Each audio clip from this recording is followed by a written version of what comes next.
Bonjour, nous avons comme invité le maire Cherki, maire de Dieuppeul-Derklé-Castors. Bonjour monsieur le maire et surtout merci d'avoir reçu l'équipe de la RTMD dans votre bureau. Merci à vous, mon cher ami et frère. Bonjour à tous et à toutes qui nous suivez. Bravo à la RTMD qui fait un excellent travail et je voudrais vous en féliciter et prier Allah subhanahu wa ta'ala qu'il vous accompagne davantage. Monsieur le maire, vous préparez en ce moment le lancement des travaux de réhabilitation des allées Khalifa Ababakar Sy. Et si vous me le permettez, on va un peu faire le point sur l'état du cadre de vie des populations de la commune. L'association des résidents donc, de Castors et Cité a organisé il n'y a pas longtemps une journée de réflexion sur le leadership local et engagement citoyen. À cette occasion, plusieurs problèmes ont été évoqués, tels que l'occupation anarchique de la publique, l'assainissement et surtout effectivement l'insécurité due à la proximité du marché Castor. Est-ce que vous partagez ce constat et surtout comment comptez-vous y remédier, mais dans la limite de vos compétences bien entendu?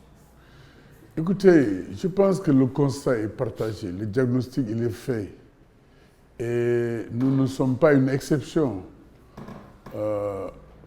Il faut reconnaître qu'au Sénégal, de façon générale, et dans la commune de Dieuppeul-Derklé, les problématiques qui sont soulevées sont des réalités.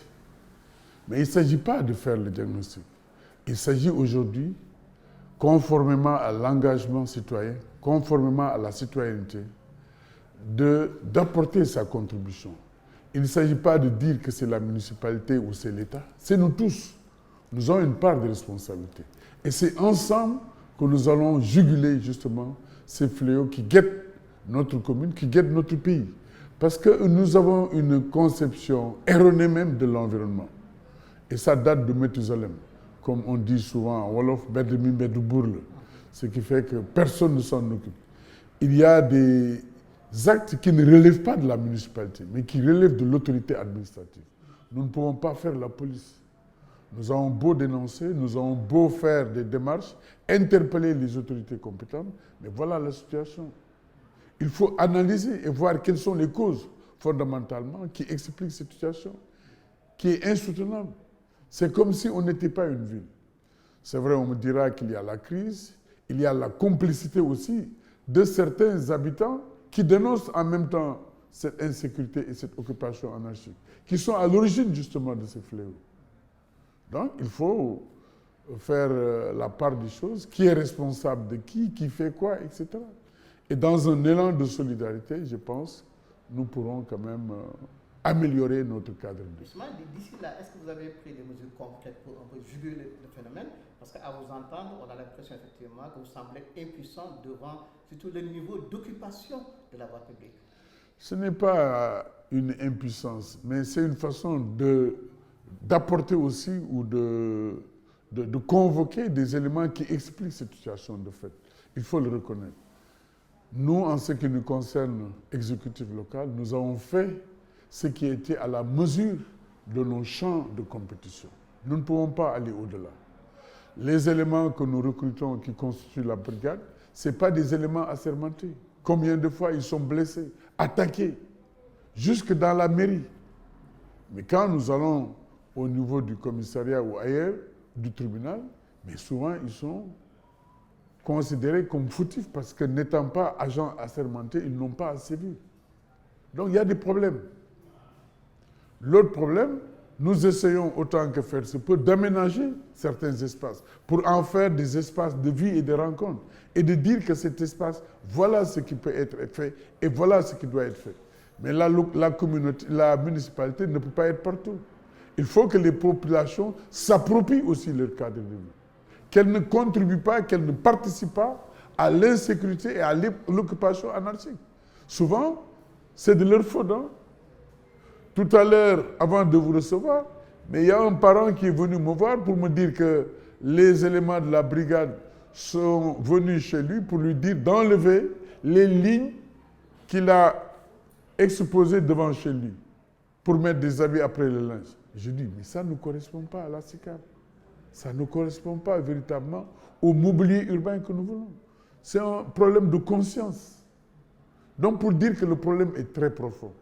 Et je ne dis pas que c'est l'État seul, ou c'est la communauté seule, ou les populations seules. C'est ensemble, suivant véritablement des objectifs qui sont bien définis et très clairs, que nous pouvons juguler et régler définitivement ces questions d'occupation. Je disais tantôt, parmi les préoccupations de la population, il y a aussi l'assainissement.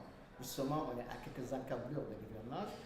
Dans votre commune, quelles sont les zones les plus affectées par l'inondation? Et surtout, est-ce que vous avez déjà pris des mesures préventives? Vous êtes sans savoir que l'assainissement n'est pas une compétence transférée. Ça relève de l'État. Oui. Et c'est un problème. Moi, pendant l'hivernage, je ne dors pas. J'ai été, pendant la dernière période, très éprouvé. Certains pensaient que j'étais malade, mais je n'étais pas infecté ni infesté par un microbe. C'est dû véritablement à ma nature d'être partout et d'être tout le temps là où il faut l'eau. J'étais épuisé physiquement et mentalement. Alors,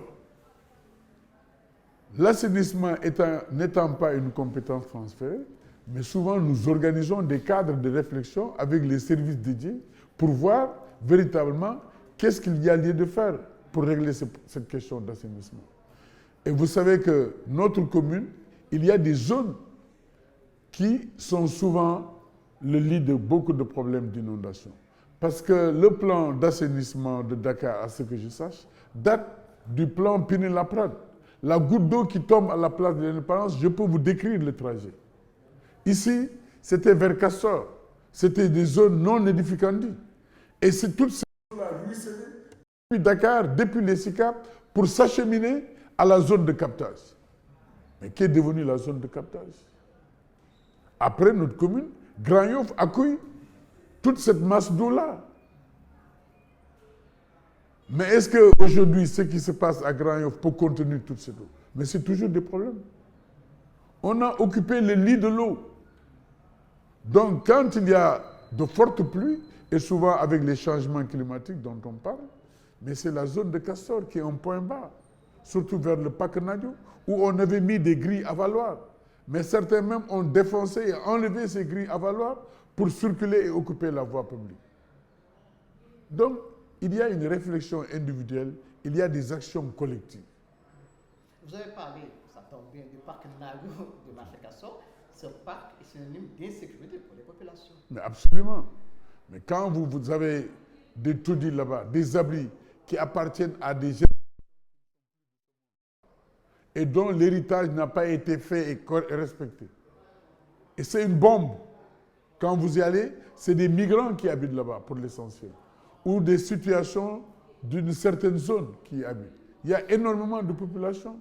Malgré les cadres d'échange que nous organisons, malgré les visites de sensibilisation que nous organisons, malgré les descentes en compagnie des structures comme l'ONAS que nous faisons, mais la situation, elle est là, elle est déplorable.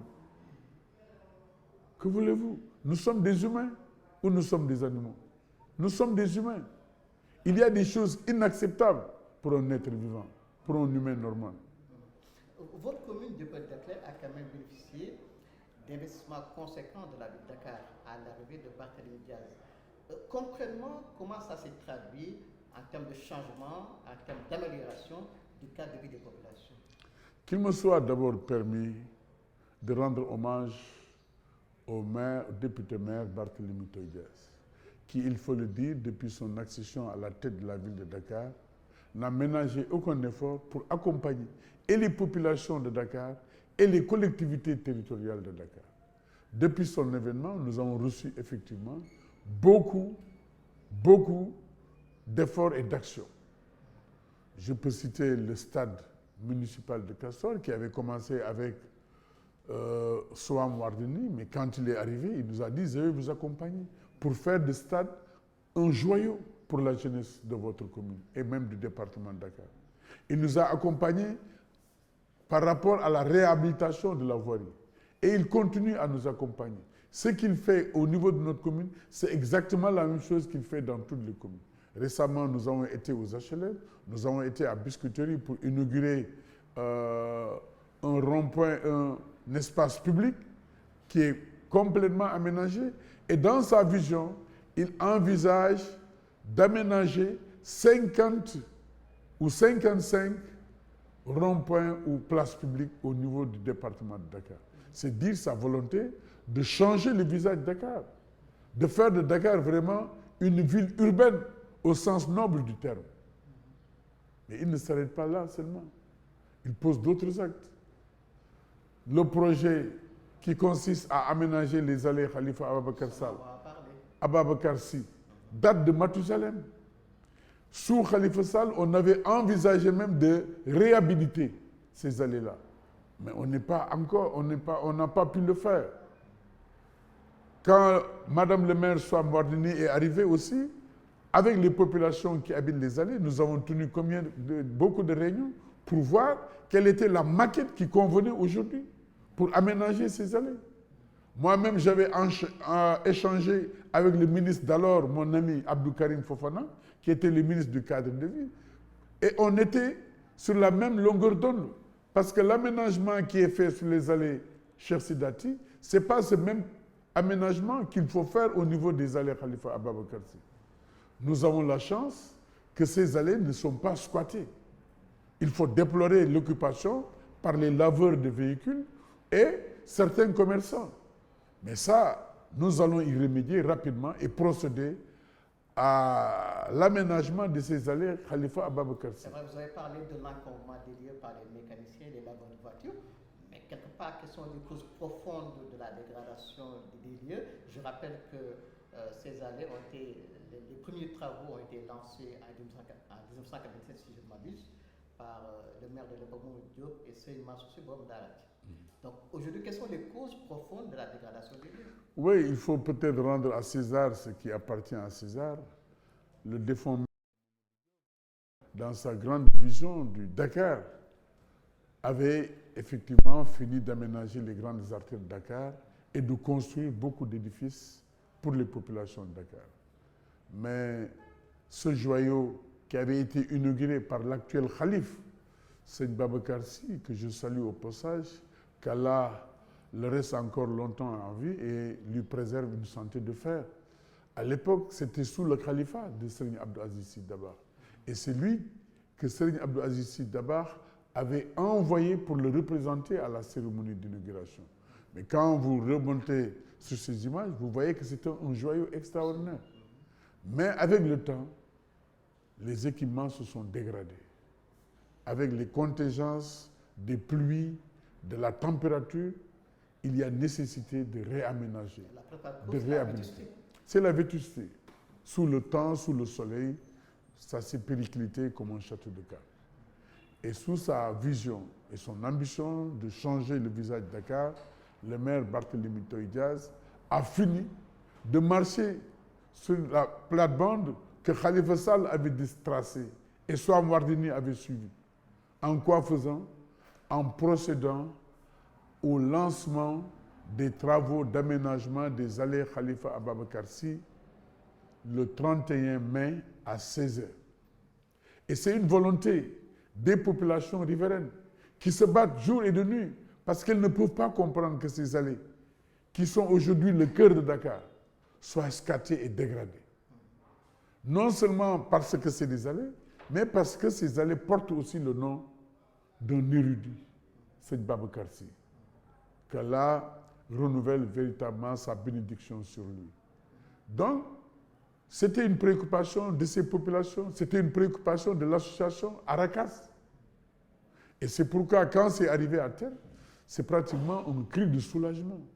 J'ai souvenance de beaucoup d'opérations qui ont été exécutées à ce niveau-là. Chaque année, avec le soutien des talibés de Seyni Moustapha Sy, les Moutachidines, nous procédons à l'élagage des arbres, au nettoiement de cet espace. Parce que c'est un lieu dédié qui porte le nom de leur marabout. Mais c'est le lieu aussi de rendre hommage à une autre confession.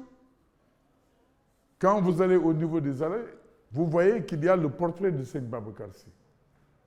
L'année dernière même, on a été amené à descendre nuitamment au niveau du site parce qu'il y avait des badauds qui essayaient vraiment de nuire à tout ça, de dégrader même cette image-là. Ce que nous ne pouvons pas comprendre. Donc, ce projet est arrivé à son heure. Et c'est un projet qui répond à la modernité, parce qu'il intègre toutes les préoccupations des populations d'aujourd'hui. Vous mettez l'accent sur le soulagement, sur les populations riveraines, et on sait effectivement que vous privilégiez la démarche inclusive et participative.